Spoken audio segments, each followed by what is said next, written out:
I know it's hard, I know it's complicated, but I promised you I've been waiting here forever.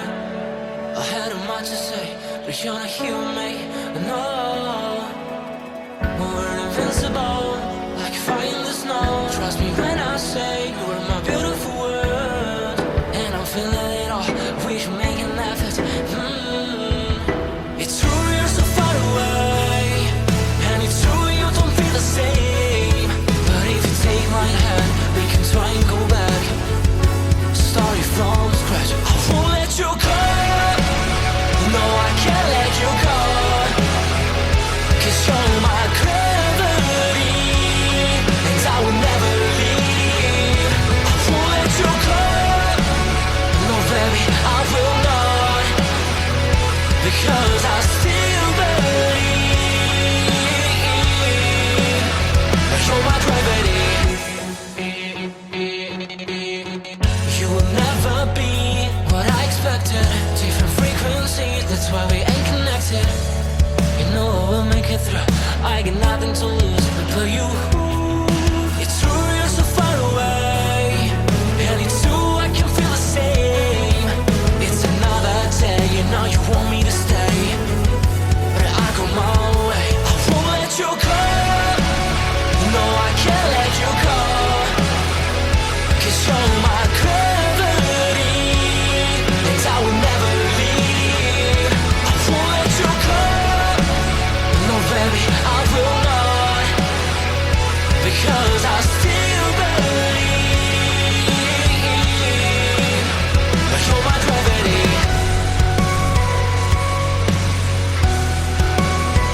You're my gravity.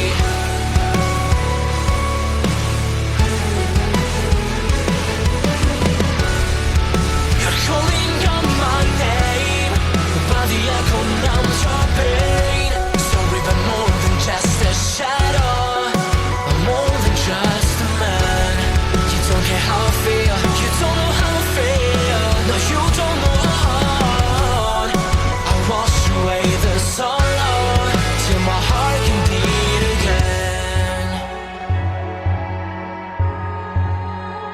You're my gravity. No, you're my gravity.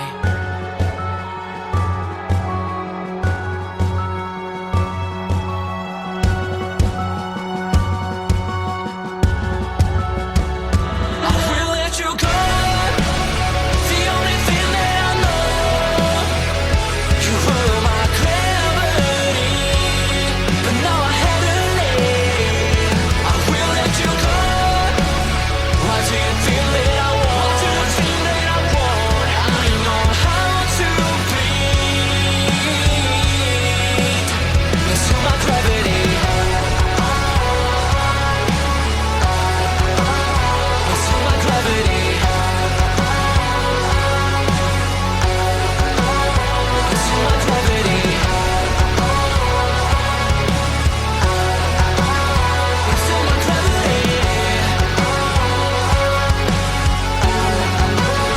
Into my gravity. I know it's hard, I know it's complicated, but I promised you I've been waiting here forever. I had a much to say, but you're not hear me. No, we're invincible, like fire in the snow. Trust me when I say you are my beautiful world, and I'm feeling it all. We should make an effort. It's true you're so far away, and it's true you don't feel the same. But if you take my hand, we can try and go back. Start it from scratch. I won't let you go. No, I can't let you go. 'Cause you're my gravity, and I will never leave. I won't let you go. No, baby, I will not.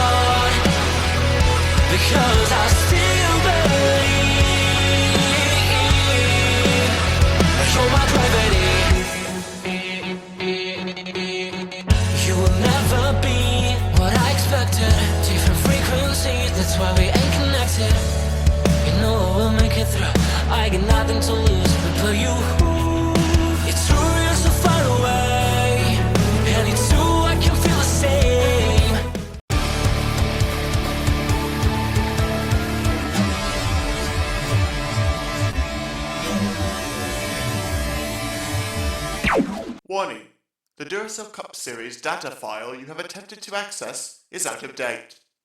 Uploading current file now. It's a brand new car from stem to stern, and it's never been raced at these speeds. The next gen car is opportunity. Everything is different with the exception of like the seat, the steering wheel, and your helmet. Unknown creates excitement. Talking about my generation.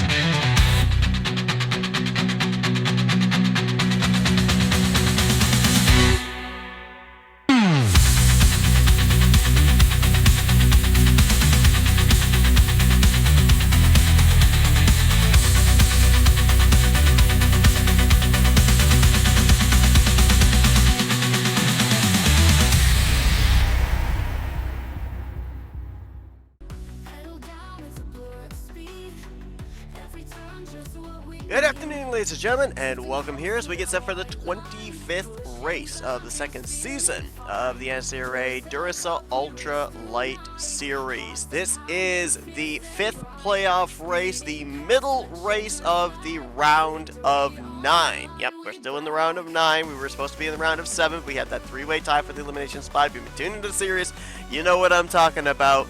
So far, we have yet to determine anybody locked into the Final Four, as the last time, a couple of weeks ago, these drivers were on track at the Arizona Speedway. Non-playoff driver Chris Dollerton went to victory lane. Do we see one of our 9 remaining playoff drivers win their way into the Final Four to compete for the championship in a couple weeks' time at Michigan?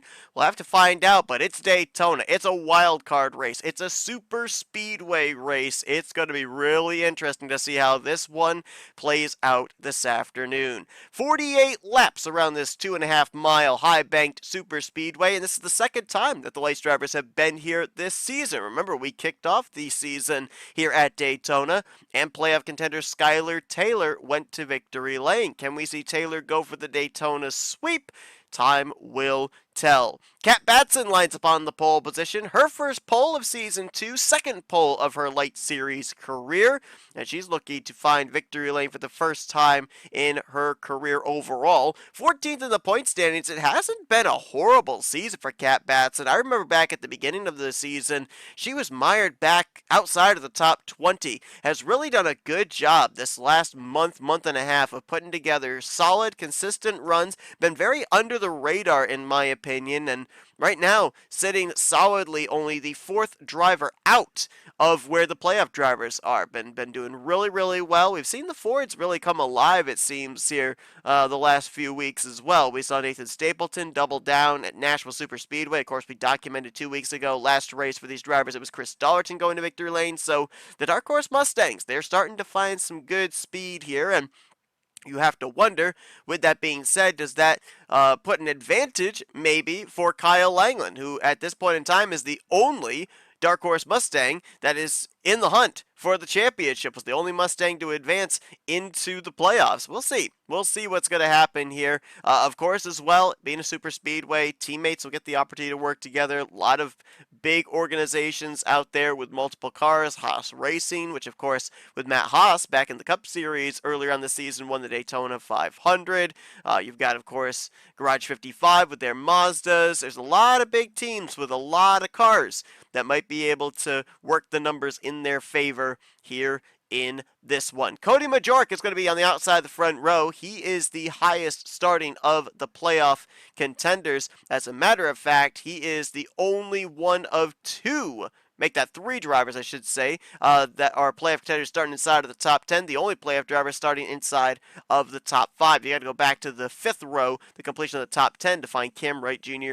and Skylar Taylor. Cody Majorek also, this isn't an elimination race, but he is in that cut line position, 4th in the standings, so he will certainly be looking for a good run here today, put a little bit of breathing space between himself and 4th in the standings, when eventually we will get to our elimination race next week in Rockingham, North Carolina. But it's time to go down trackside. It's time to get those most famous words in motorsports and go racing here this afternoon at the World Center of Racing at Daytona. Drivers, start your engines. 31 drivers gridded up for this afternoon's Lite Series race, including a number of Cup Series drivers that we'll see tomorrow afternoon. You can see on the bottom right of your screen that 31 car starting lineup. Playoff standings coming into this one. This is how it looks with nobody yet locked in to the Final Four. Colin Grace is the current points leader. 9 points in hand over the cut line. Eli Bright 6 second. He's 3 points to the good. 2 points to the good is Cam Wright Jr. And Cody Majorek, we mentioned the cut line driver, is the 4th position right now. Juan Garcia is the first driver out of the Final Four. He's 5th. He's only 3 points back, however. Roberto Crown Jr. sits 6, -4. -6 in 7th is Kyle Langland. Last time we were here at Daytona, Skylar Taylor went to victory lane. He is 8th coming into this one, a total of 15 points below the cut line, and 16 points back is Aubrey Powell, 9th in standings. For both Skylar Taylor and Aubrey Powell, both need good runs here tonight, preferably top 10s, but certainly could use top 5s as well to get back into the conversation. Another bad run here tonight for either the 29 or the 71. I would say they would probably be going into next week's race at Rockingham in a must-win situation to be able to advance into the Final Four.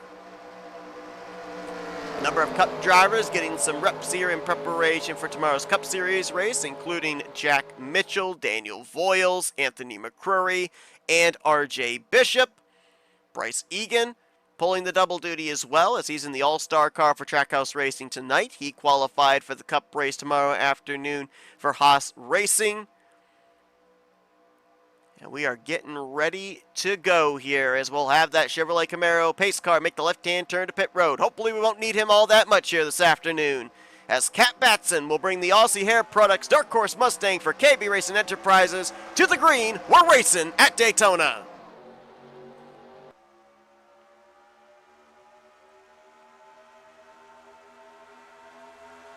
Something I observed in qualifying here yesterday, looks like that outside line is really going to be the preferred lane. We'll see just how much double wide, 3 wide we're going to see and how much the inside line is going to be able to move. They're going to have to obviously be lined up pretty well in order to be able to make forward progress, as you're kind of boxed in on that outside line, so you've got no choice but to push the car in front of you, which I think is a big reason why we'll see that outside line be very strong during the course of this one. We're going 3 wide for 3rd place. That's last time out's winner, Chris Dallerton, on the bottom. Can he get enough of a push there from Cole Koibe to make it 3 wide to the stripe? Kat Batson gets shuffled all the way up there to the outside line 3 wide, but she will get the bonus point for the first lap led in this one.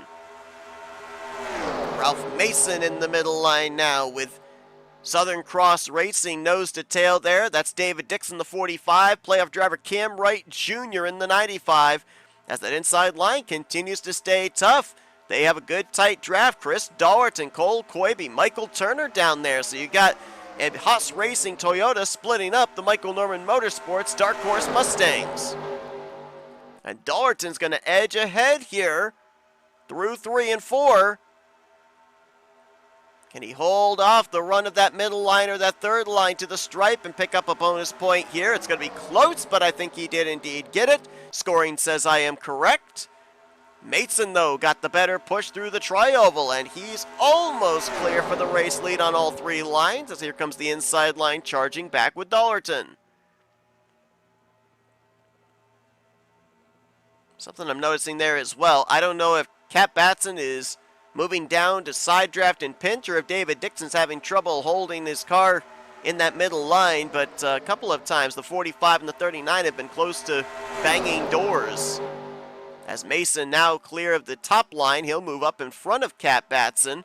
Dallerton gets shuffled up into the middle groove, starting to go backwards a bit. Here comes Cole Koibe now leading the inside line. Little side draft off of Mason. Mason will lead the lap, and Michael Turner will move from the middle groove down to pick up Kyle Langland and company down in that double yellow line. We're 3 wide once again.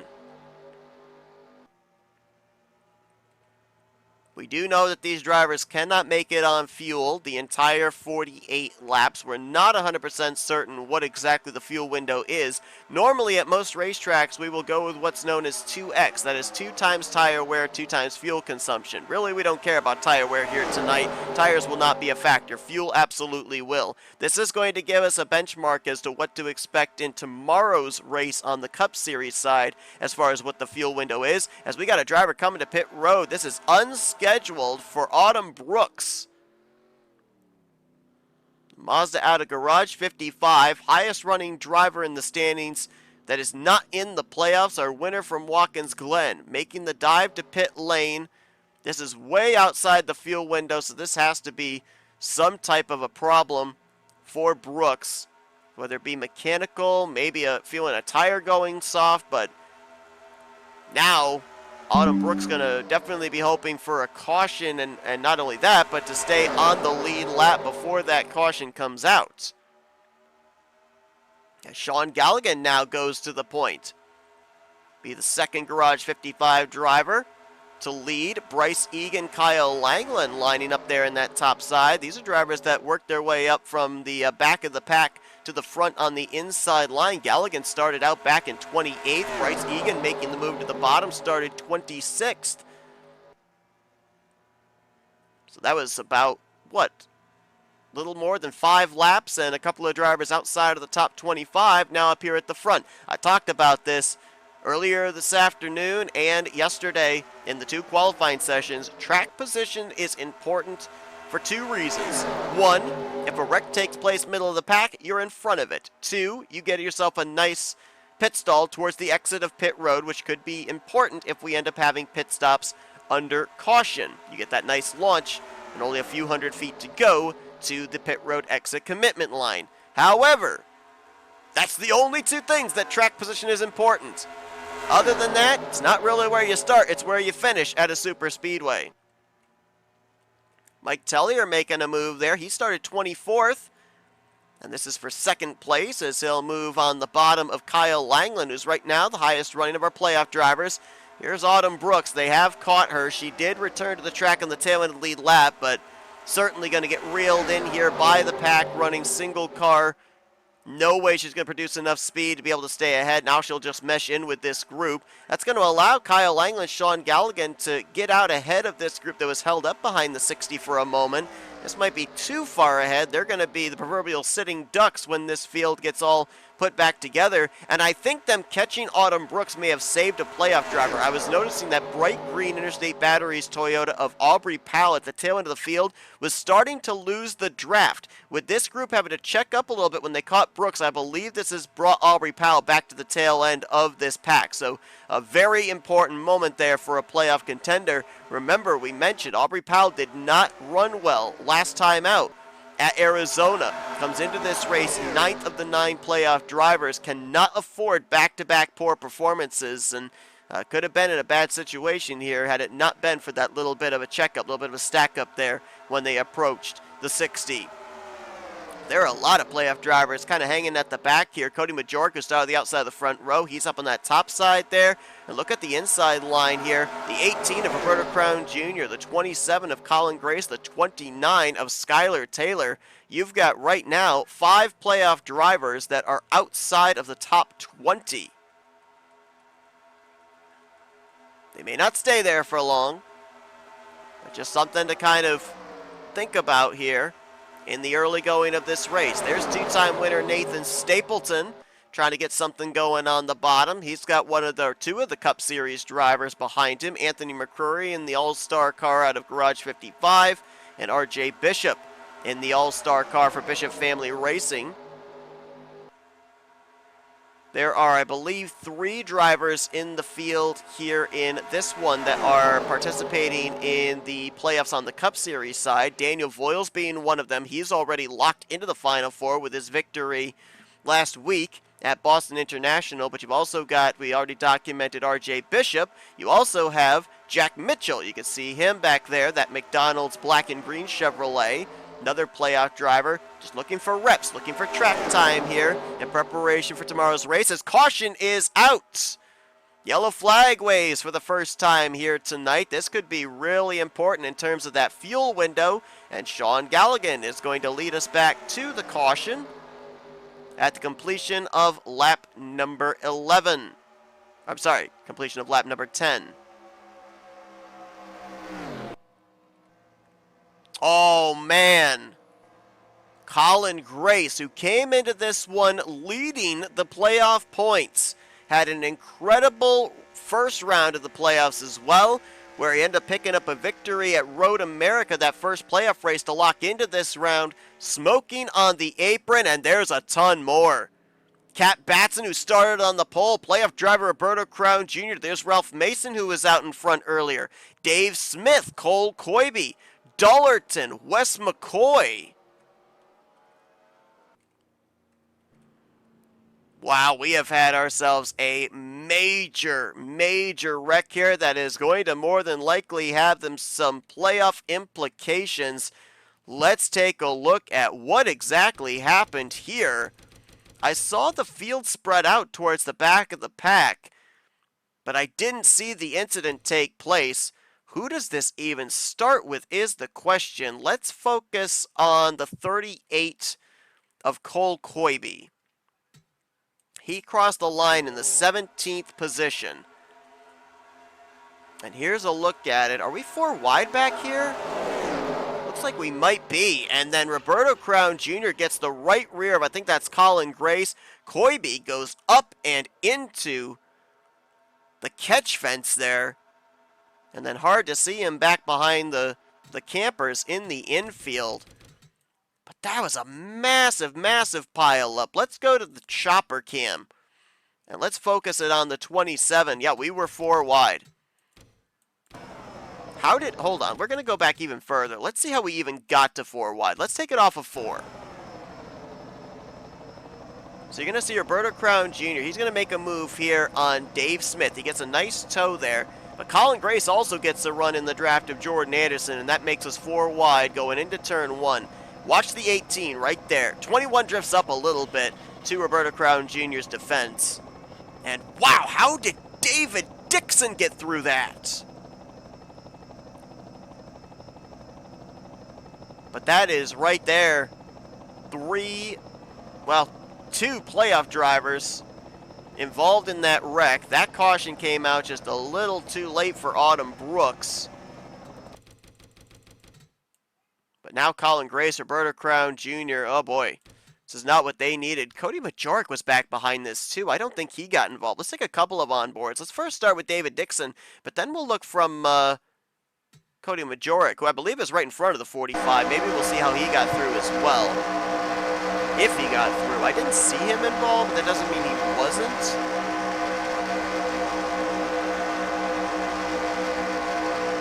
Skylar Taylor just got through as well. Aubrey Powell getting through there. Look at that. Maybe a little contact with the right front for David Dixon, but it looks like Voiles, Majoric, and Taylor, who were all right behind that, they got through this incident also. Massive wreck there, though, involving a number of drivers, a couple of playoff contenders, and that may be the big one here, as we've got trouble for RJ Bishop. Looks like he had an issue here under pacing. His hood got crunched up, and he is headed for pit road. Autumn Brooks on pit lane as well. Lap machines, so coming down pit road. I believe pit road is now open the second time by for lap machines, but we are starting to compile the list of drivers that were involved in that wreck and are not going to reach the conclusion. Right now, I believe we have over a half dozen drivers listed out of the race, including Wes McCoy, Chris Dollarton, Ralph Mason, Roberto Crown Jr., Cat Batson, Colin Grace, and Cole Coybe. Dave Smith has come down pit road, made multiple stops to get repairs done. Looks like he is still running. We'll check on RJ Bishop, who we saw hit pit road. Will he be able to return? Yes, he will. Autumn Brooks also back out onto the racetrack in the 60 machine. just checking to see, were they able to fix the hood on RJ Bishop? Looks like they've removed it, so that's going to be a car that will be off the pace aerodynamically. There's going to be a couple of others back there as well, I would assume, that are continuing on, but we're definitely caught up in that wreck. Two drivers that we'll have to keep an eye on after this one is concluded of where they are in points heading into Rockingham are going to obviously be Colin Grace and Roberto Crown Jr. I'd be more worried for Roberto Crown Jr. out of those two since he came into this race 6th in points. He was 4 points below the cut line. Colin Grace came into this one with only 9 points above the cut line, but was the points leader, so had a bit of a buffer to the elimination position, but with how close the points really are, may fall below that cut line when all is said and done. I mean, you kind of look, we talked about Aubrey Powell and Skylar Taylor really needing good runs. If you look at the other drivers, 1st through 7th, they were only separated by 15 points, so that is still super close of anybody being able to move above the cut line or fall below the cut line, depending on circumstances. So it looks like once the scoring updates itself here, we're going to have a total of 24 drivers still running. 22 of them are going to be on the lead lap, and everybody came down pit road under this caution period. Whether it gets us home on fuel or not is going to yet to be determined, but we will have to keep a mental note that we went back green completion of 14 on to 15 if we are to determine what exactly the fuel window is going to look like for the remainder of this race and in preparation for tomorrow's Cup Series race. Nathan Stapleton won the battle off of pit road, so he will get us back under green. It'll be Kyle Langland in 2nd. Sean Galligan, who brought us to the caution, came out 3rd, with Bryce Egan in 4th and Jordan Anderson completing the top 5. Highest running playoff driver is Kyle Langland. Then you've got 6th place Cam Wright Jr., Mike Tellier in 7th, Jackson Haywood 8th, 9th Brody Kupski and Anthony McCurry completes the top 10. Skylar Taylor got through that wreck. He'll restart in 12th. Eli Bright is going to be in 13th. Looks like Aubrey Powell, who also got through that wreck, was 17th for the restart. Cody Majoric in 18th. Juan Garcia will be 20th. And that's it for the drivers that are still running of the playoff contenders. Again, if you're just joining us, massive wreck going into turn number 1, taking out a total of 7 drivers, including playoff contenders Colin Grace and Roberto Crown Jr. Also remember what's at stake here for these playoff drivers: a chance to move on to the Final Four, a chance to be able to win the Light Series Championship, but also the opportunity, if you win the championship, to get a chartered Cup Series ride if you so choose it. We ended up seeing Eric Monaco be the inaugural champion of this series back in the inaugural Season 1. He moved up to the Cup Series to Lake Effect Autosport, has been able to find victory lane, is having a great battle as well for Rookie of the Year. Can really change your resume, change the landscape of what your future is going to be, whether you're going to maybe even remain in lights or be in the Cup Series. As green flag back in the air, Nathan Stapleton gets us back under green. Nathan looking for his 3rd win on the season. We've seen a lot of multi-time winners in the Cup Series. We haven't seen a whole lot of multi-time winners on the Light Series side. So far, we've got 3 victories for Cam Wright Jr. and then 2 victories for Colin Grace, Roberto Crown Jr., Juan Garcia, and Nathan Stapleton. But Stapleton would love to join Cam Wright Jr. as a 3-time winner on the season. And here comes Kyle Langland to the inside. Now, it was 1 week ago that we saw World NOS Racing driver and Daniel Voiles lock themselves into the Final Four on the Cup Series side. Could World NOS Racing get a guaranteed spot in the Final Four here in Lights with Kyle Langland? We'll have to wait and see, as here comes Autumn Brooks on the inside. Now remember, Autumn Brooks, Dave Smith started this race off the lead lap. Brooks -1, Dave Smith -2. It looks like Brooks is up to speed. Whatever the unscheduled pit stop was, whatever it was they had to fix, they have got it remedied, and she is still competitive. If she can get up here to the front of this field, and she can catch a caution at the right time, she could cycle back around to tail end of the lead lap. But look at the run on the bottom here, down the back straightaway. That's Mike Tellier moving his way on by, looking for his first win on the season, as he got a big push from a Toyota in Nathan Fogler. And here comes Cam Wright Jr. to pit road in the 95. This has to be unscheduled for another playoff driver. 3-time winner on the season, 2 points above the cut line. And he is on pit road in the Flamin' Hot Cheetos Chevrolet. We'll have to see if they're able to get that car diagnosed and back out there. But look how that split the field up there as well. Everybody behind him had to whoa up. 6 drivers get away. Jack Mitchell trying to lead this second group forward and make it one big pack once more. What a difference a caution makes, right? We saw Aubrey Powell riding at the back. It looked like at one point maybe in danger of losing the draft. And now, side by side with Jack Mitchell in a battle for 7th.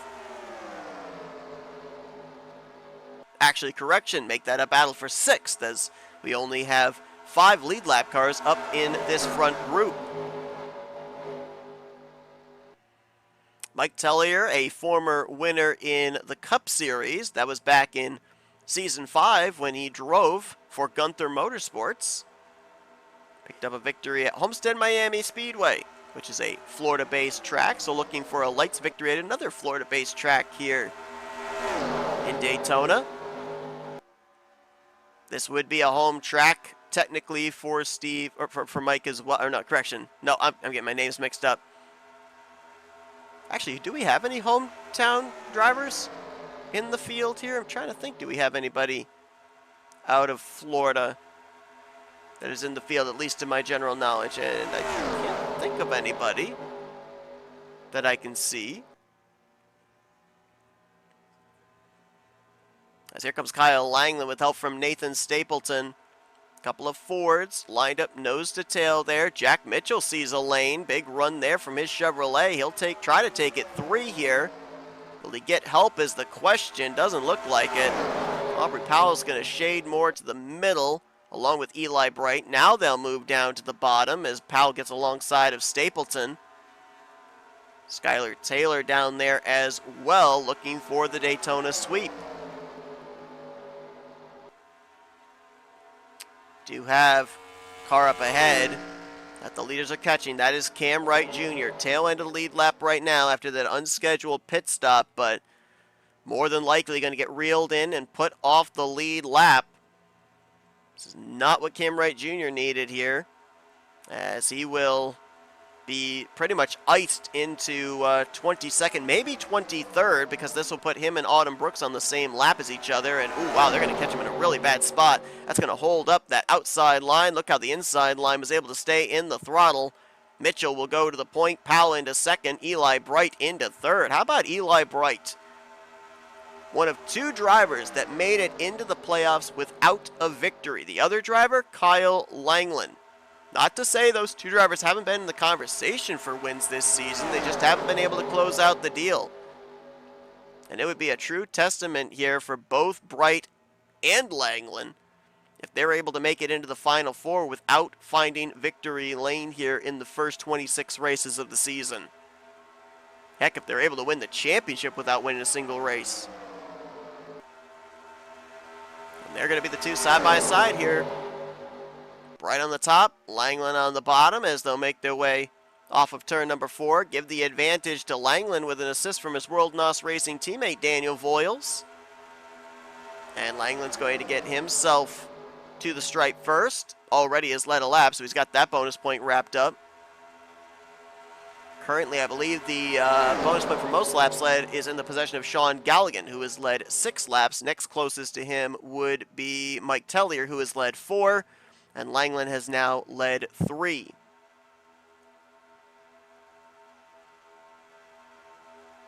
Last time by, scoring showed that we have a total of 19 drivers in this lead pack on the lead lap. Looks like David Dixon and RJ Bishop have lost touch with the pack.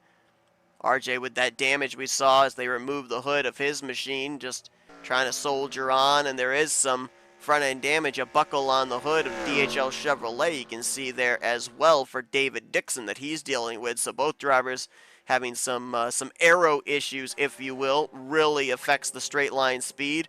And it's not been a good afternoon so far for Southern Cross Racing, as Dixon off the pace, and right now Cam Wright Jr. off the lead lap. Comes Anthony McCurry up the inside. I was going to mention, it looked like Anthony was maybe in danger of losing the pack, and maybe when they caught up to Cam Wright Jr., that saved him to get back in the draft, and he's making a lot of it here as he's on that inside line. Going to now move up to the middle groove there with Eli Bright. That opens up the door for Michael Turner to take it 3 wide for the race lead, and he's got help from another dark horse Mustang in Craig Batson. Whoa! Langland leading that third lane. He really slipped up on the entry of the corner. Almost up there. Thought he was going to brush the outside wall. We talk about tires really not mattering that much in this race. Fuel is going to be the major concern, but that doesn't mean that these cars are going to start losing a bit of grip as the run goes on. Seeing a lot of drivers enter into the corner and drifting up about a half lane from where they entered. The handling starts to go away on these race cars, makes it difficult to keep the draft as tight as possible. Juan Garcia there in the 19, middle of the pack. It's been kind of quiet here during the playoffs. Ended up having that exclamation point second victory in the regular season finale at Auto Club that got him into a playoff position. But really, I feel like we haven't talked a whole lot about him here since the playoffs began. And with Cam Wright Jr. having his issues, Colin Grace out of the race, you look at a Juan Garcia or a Cody Majorek. Big opportunity for those drivers to move their way up into the top 4 and maybe have some breathing space as well. Heading into another very difficult track next week at Rockingham. We will definitely be talking about tires when we get there. Guarantee you about that. That is a very abrasive track on the Goodyears. Craig Batson going to move to the point here now. And his teammate's not that far behind. You see right there that yellow and black with filters number 93 of Jackson Haywood. Saw some good qualifying speed out of Kat Batson. Started from the pole but got caught up in that wreck. She's out of the race. So now it's Craig Batson and Jackson Haywood left to carry the banner for KB Racing Enterprises in this one. Sounds like we may be closing up on another driver here momentarily. It's going to be 2 drivers there, that duo of RJ Bishop and Dave Smith that we saw. So now these drivers are going to have to deal with not just 1 slow car, but 2. And it all depends on where they catch him. Looks like it might be down here into 3 and 4. Is that Sean Galligan there at the rear of the field in danger of losing the pack? This is going to help him catch back up. Oh, they're going to catch this group out of 4. This could be really, really tight, especially if they go through the narrow area of the triangle, and they're going to wreck anyway. Eli Bright got turned into Kyle Langland. Caution's coming out. It's a massive wreck heading into the front straightaway. Jordan Anderson is smoking. Autumn Brooks is smoking. Cody Majorek was in the middle of that. I think he's done for the night. We mentioned Eli Bright, Juan Garcia. Kyle Langland might have been in that. Did we have any playoff drivers get through that? Massive damage for Sean Galligan in the 62. Aubrey Powell, Skylar Taylor might have been some of the few that got through that as far as playoff contenders are concerned. I thought we were going to have an issue when we approached those 2 slower cars of Bishop and Dave Smith, but the incident happened before they even got up to him. And caution's going to wave for the second time here tonight. This will certainly now take fuel out of the conversation. One would have to assume we're going to be good to go the rest of the way if they come to pit road. Let's take a look at what happened. I saw the 20. It looked like maybe he got left rear hooked down the racetrack. Couldn't tell who it was behind him. Let's follow with the camera focused on the 70 of Cody Majorek. Oh, Majorek just starts drifting up. and he's the one that gets the 20. And it's just on from there. Bryce Egan was in that. Cam Wright Jr. gets involved, already being trapped a lap down. There's Langland going by. He was in it, so that's what, 5 playoff drivers right there that were caught up in this one, I think. Let's take a look from another camera view here. I don't know if Majoric, like we said, looked like drivers were having a difficult time with handling as this run went on. We also have Autumn Brooks kind of shading low, and I don't know if he was moving up to try and give her space, but there was obvious contact. Langland does go up into the outside wall with the right rear. Big pancake to the right side for Juan Garcia. Cam Wright Jr. may have had a harmless spin, but I'm not certain. And Autumn Brooks looked like she was actually okay after the initial spin. Might have gotten a hit from somebody else. Let's check and see who that was.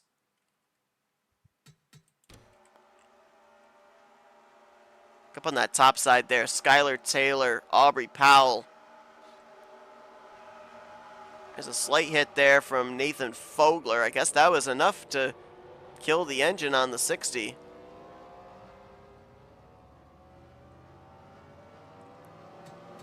We got to show you this with Skylar Taylor. And Aubrey Powell, bear in mind, is right behind him. There may have been contact, but it wasn't much. Take a look at just how close this is with the 29.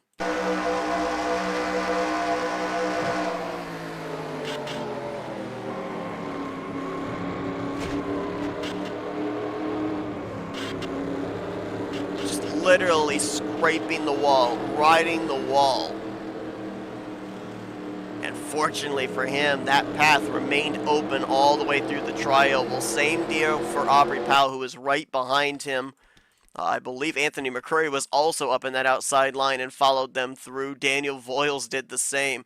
That could be a difference maker when we eventually have the checkered flag wave next week at Rockingham. Who knows?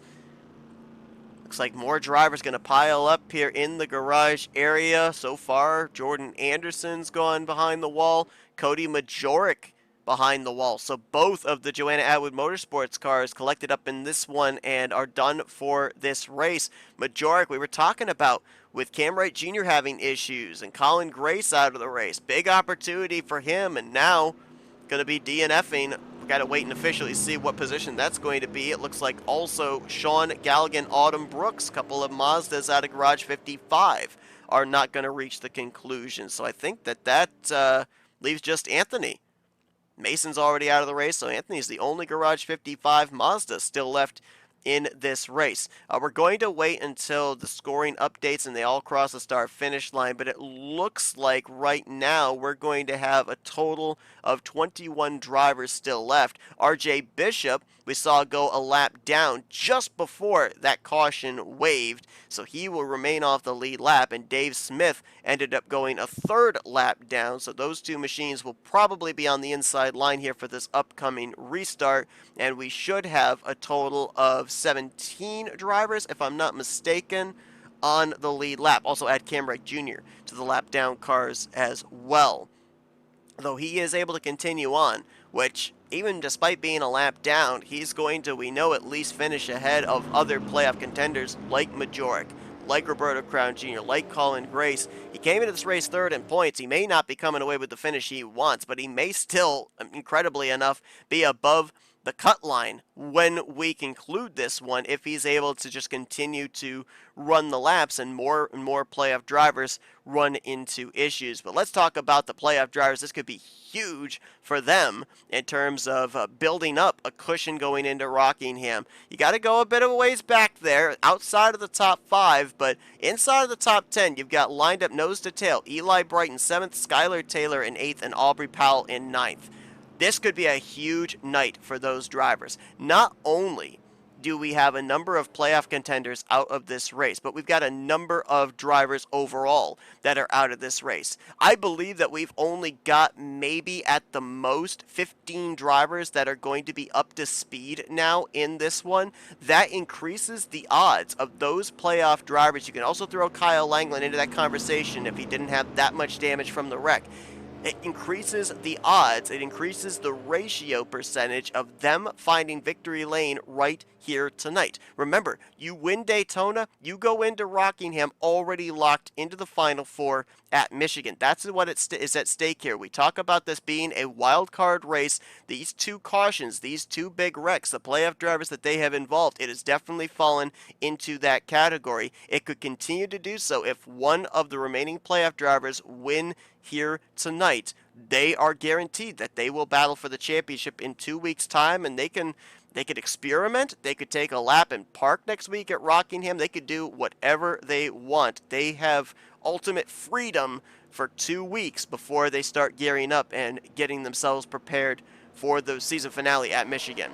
But we're going to have to finish this one out still. We're going to have, looks like about 17 laps to go.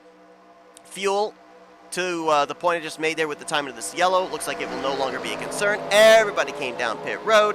They topped off the fuel tank.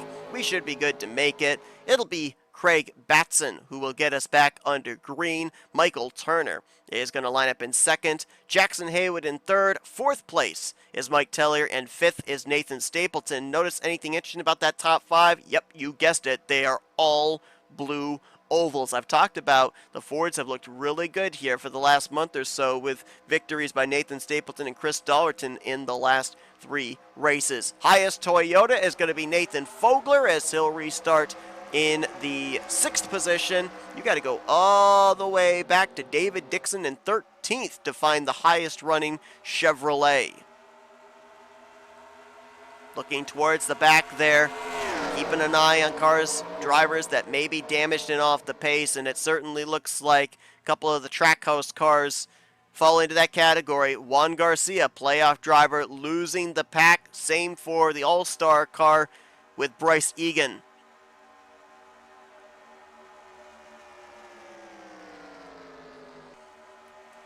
Slower car of R.J. Bishop splitting the field up a little bit here as they try to make their way around his Family Dollar Dark Horse Mustang. Got to be careful in doing so here. There's Eli Bright making his way to the bottom. David Dixon will get by.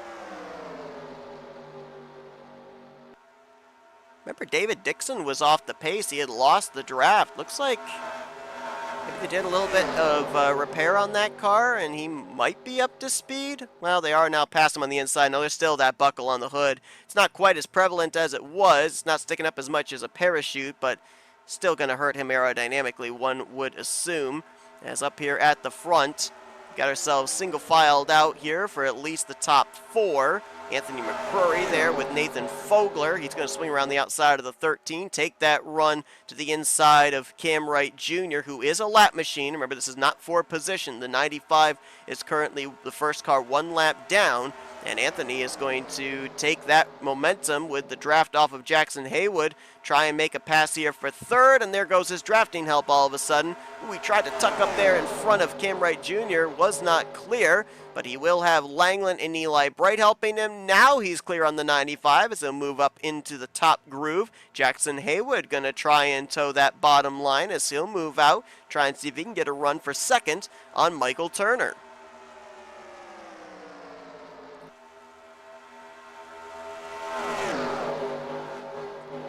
Looking at the aftermath of drivers trying to make their way by the slower car of Bishop. There's Taylor kind of by himself, same for Aubrey Powell, but might have enough of the slipstream here to draft back up. Mike Tellier there as well as David Dixon. Stapleton and Jack Mitchell really kind of paid the price there.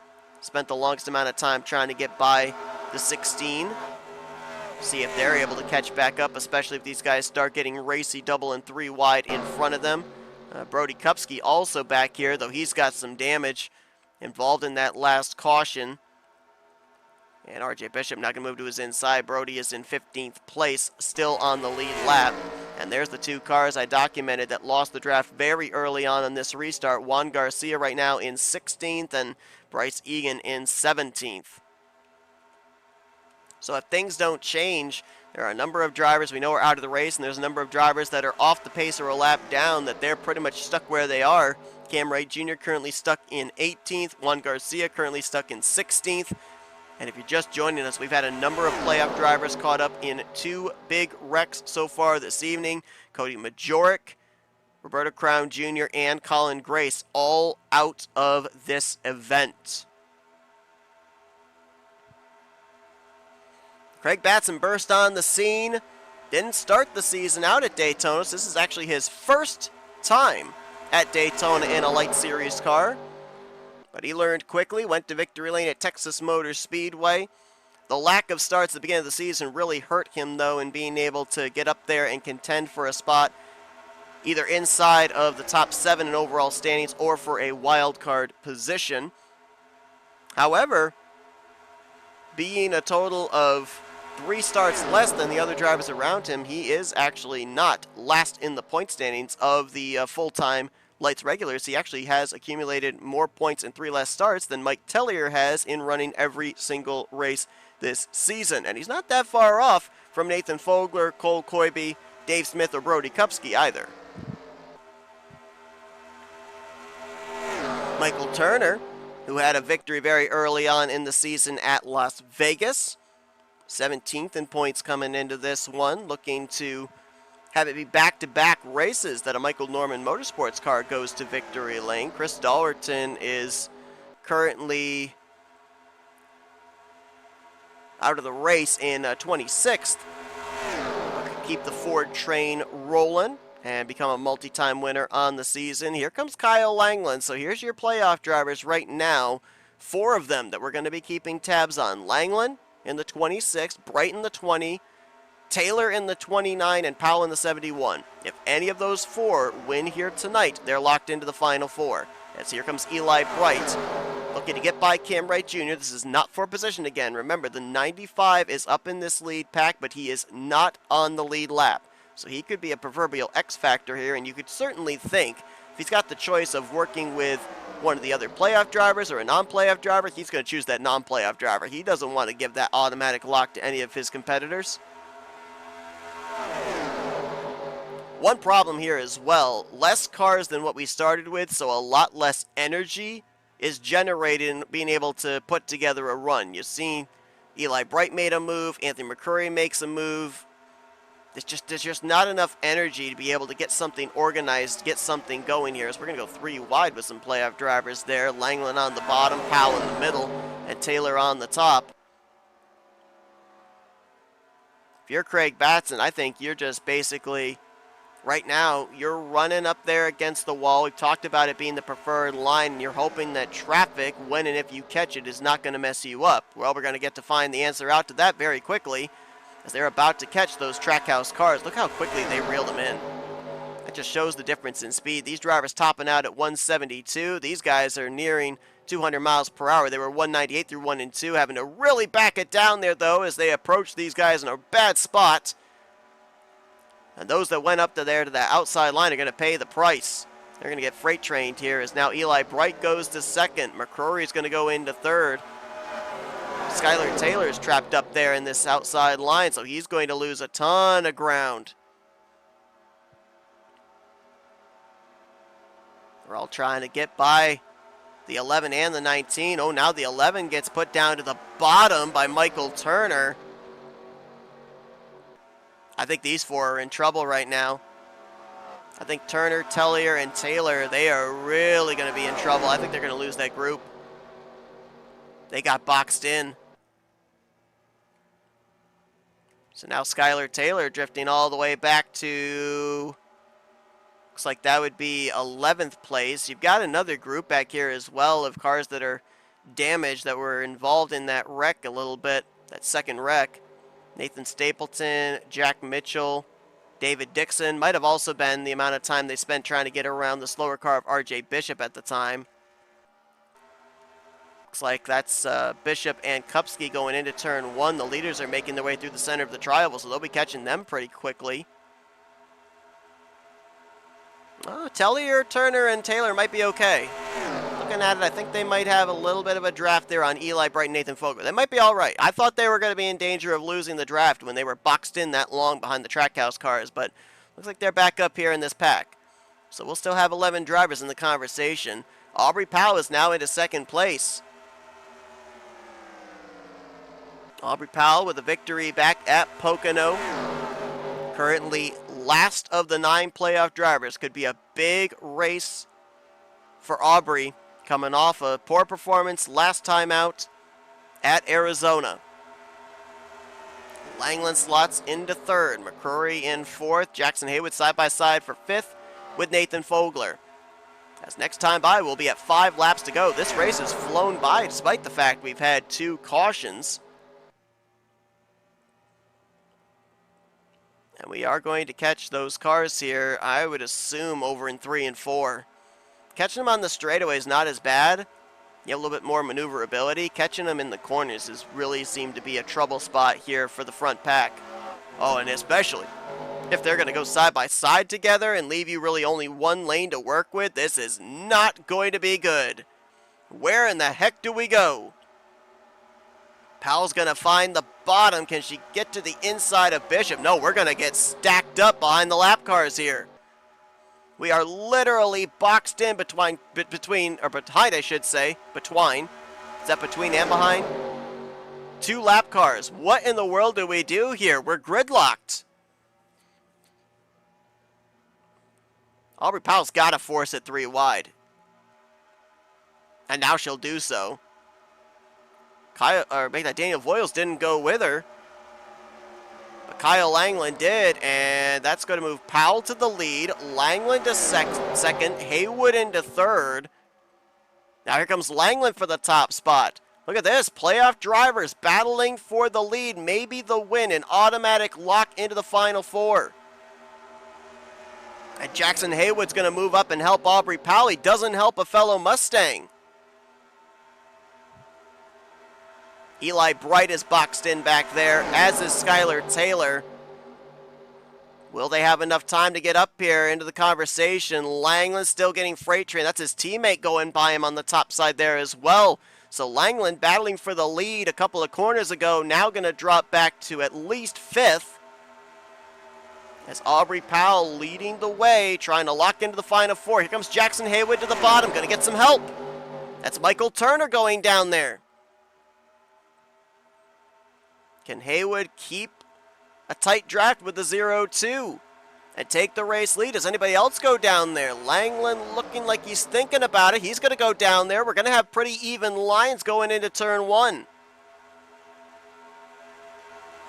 Jackson Haywood trying to deny an automatic lock into the Final 4 for Aubrey Powell.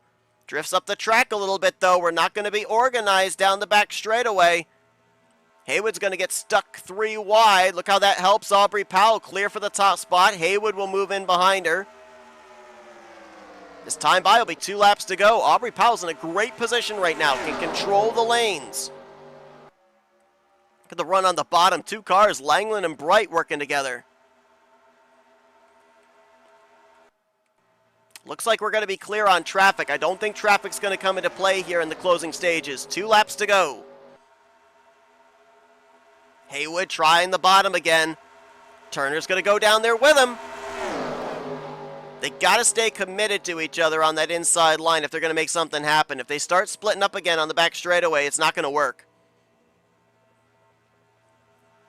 Does Turner stay committed to the 93? If he gets a run, does he make a move? He stays committed. Inside line looks good. Here comes Haywood. Up in that middle line. Eli Bright's going to fan out, but I think Jackson just got himself clear for the race lead with help from Turner. Now he'll try and block all the lanes. White flag in the air. 1 lap to go here from Daytona. Here comes Bright on the bottom. Here's Turner up the middle. Ooh, I think Haywood may have brushed the wall there off the tri-oval. Michael Turner with help from Anthony McCrory. Eli Bright on the bottom. We're 3 wide for the lead, for the win here at Daytona. Which lane's going to get the momentum down the back straightaway? Oh, there's a lot of drivers down there on the bottom with Eli Bright. Can he do it? If he wins, he's into the Final Four. He's got help. We're still 3 abreast for the lead. Bright, Turner, Haywood. Bright's clear. Bright is clear for the lead. Batson gonna try and move up to the right rear. Can't do it. Bright covers. Eli Bright is gonna get his first win on the season. First win of his career. It's a lock into the Final Four at Michigan with the victory tonight at Daytona. How about Eli Bright? One of 2 drivers that pointed his way into the playoffs, and his first win of his career is going to give him an opportunity to race at Michigan for the championship here in Season 2 of the Lite Series.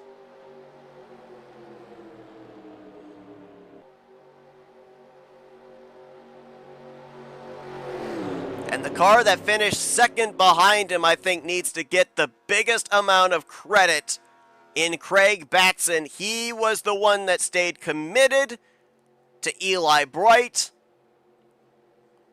And Eli Bright now will fight for a championship. He goes into Rockingham. What an incredible feeling that's got to be. You're going into one of the toughest tracks maybe on the Lite schedule, knowing that if you win or if you finish last, you're still going to battle in 2 weeks for this championship here in the Lite Series.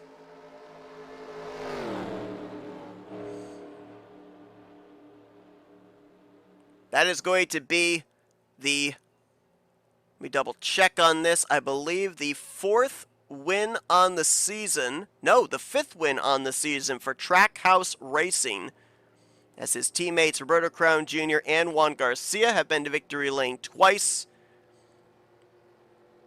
And a little victory lap here for Eli Bright, as we will go into Rockingham now knowing at least one of the 4 drivers that will be competing for the championship. It's the first time that Toyota goes back to victory lane since the first playoff race at Road America, where we saw Colin Grace take the checkered flag. You go back to that Sonoma race, so close, led a number of laps, pit strategy bit him, wasn't able to get that checkered flag. I think this is some sweet, sweet redemption. The odds were not in favor of a playoff driver going to victory lane here tonight. The ratio was not there, especially after those 2 big wrecks. And Eli Bright gets it done.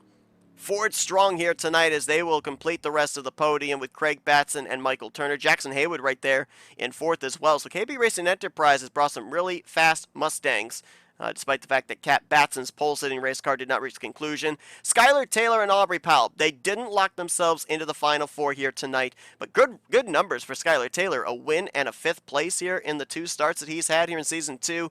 Aubrey Powell, well-needed run here this evening, coming in 9th of the playoff drivers. Skylar Taylor was 8th. This is exactly what they needed. I said, top 10, maybe top 5 is really what they're going to need to get this this round turned around for them and put them in a good spot going into Rockingham. They got exactly what they needed. Anthony McCurry, great run for him as he'll finish in 7th.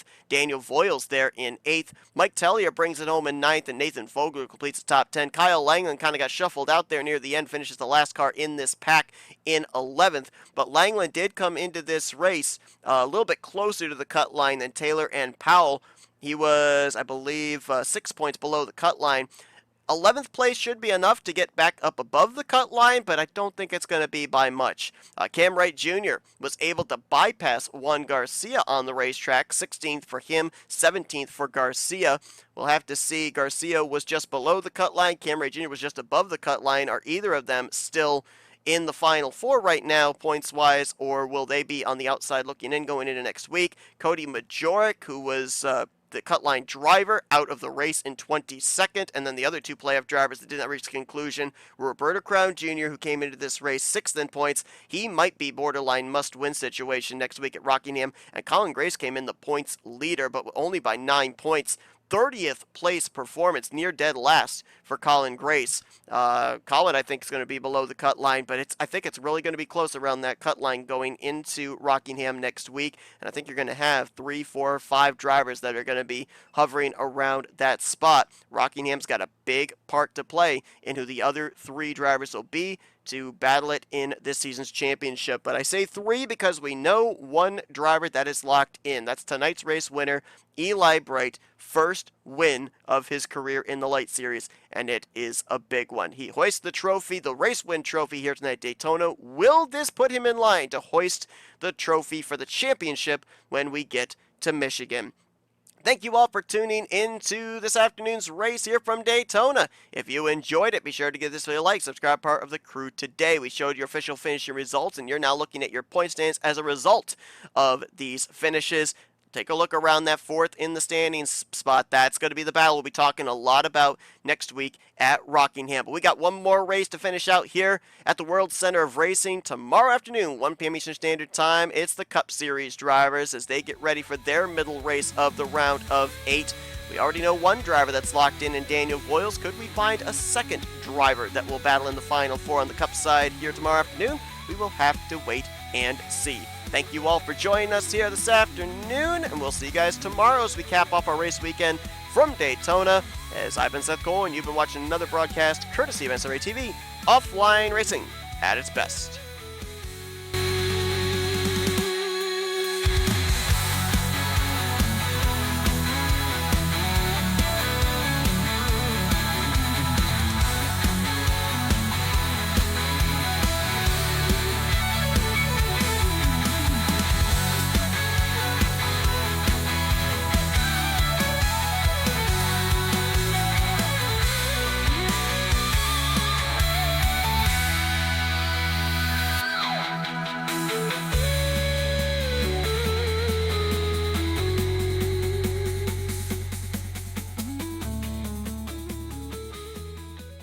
The following has been a presentation of NNSCRA TV for the private use of our audience. Any other use of this telecast or any pictures, descriptions, or accounts of the game without the consent of the NNSCRA is prohibited. NNSCRA would like to thank all of our loyal fans, and we hope you enjoyed today's broadcast.